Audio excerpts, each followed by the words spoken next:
मेरे प्रिय भाइयों बहनों, आज से हम चालीसा काल के 5वें रविवार में प्रवेश करते हैं।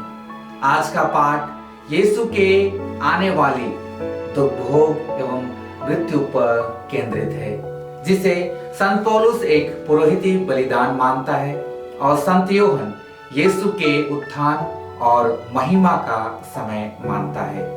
आज का पाठ हमें एक चुनौती देता है कि जिस प्रकार यीशु दूसरों के लिए अपना जीवन अर्पित करके महिमा का वादा किया हुआ मसीहा और मनुष्य का विजयी पुत्र बन गया, उसी प्रकार यदि हम स्वर्ग जाना चाहते हैं तो हमें भी यीशु के समान प्रेमपूर्ण आज्ञाकारिता, त्यागपूर्ण सेवा एवं बलिदान का जीवन व्यतीत करना होगा। प्रिय भाइयों बहनों, नबी यिर्मयाह की पुस्तक से लिया गया पहला पाठ हमें बताता है कि कैसे ईश्वर न्याय की पुरानी विधान को पापों की क्षमा की नई विधान से बदल देगा।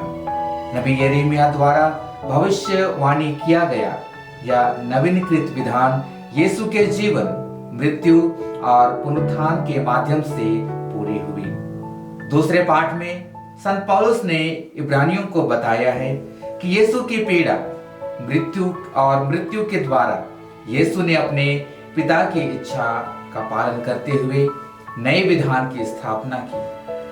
आज के सुसमाचार में बोए गए गेहूं के दाने और बिताए गए जीवन के रूपकों का उपयोग करते हुए यीशु वह सबक सिखाते हैं जिसे संत पौलुस पुनः दोहराता है। सुसमाचार नए विधान और अनंत विधान का शुरुआत करने के लिए दुख का प्याला स्वीकार करने में यीशु के आंतरिक संघर्ष का संदेश देता है।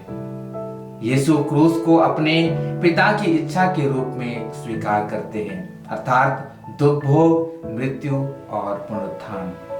यीशु अपने दुख भोग या क्रूस के रास्ते को अपने स्वर्गीय पिता की महिमा करने और अपने पिता द्वारा महिमा पाने का तरीका भी मानते हैं। इसके अलावा यह वह तरीका है जिसके द्वारा सभी लोग ईश्वर के मुक्ति कार्य में शामिल हो जाएंगे। क्रूस पर यीशु को उठाना और बाद में पुनरुत्थान और स्वर्गारोहण द्वारा स्वर्गीय महिमा में लाना हमारे स्वयं के उत्थान और महिमा का आश्वासन है।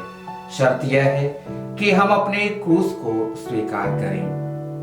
प्रिय भाइयों बहनों, आज का सुसमाचार हमें सिखाता है कि आज्ञाकारिता, दुख भोग और सेवा के माध्यम से स्वयं की मृत्यु से ही नया जीवन और अनंत जीवन संभव होता है। जैसे नमक पानी में घुलकर अपना स्वाद देता है, एक मोमबत्ती अपनी बाती के जलने और मोम के पिघलने से रोशनी देती है।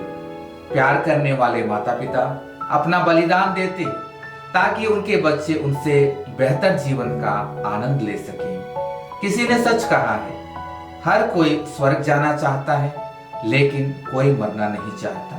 या फिर हम इस प्रकार इसे कह सकते हैं, हर कोई क्रूस के बिना विजय, क्रूस के बिना महिमा, मृत्यु के बिना पुनरुत्थान और चालीसा के बिना ही ईस्टर मनाना चाहता है।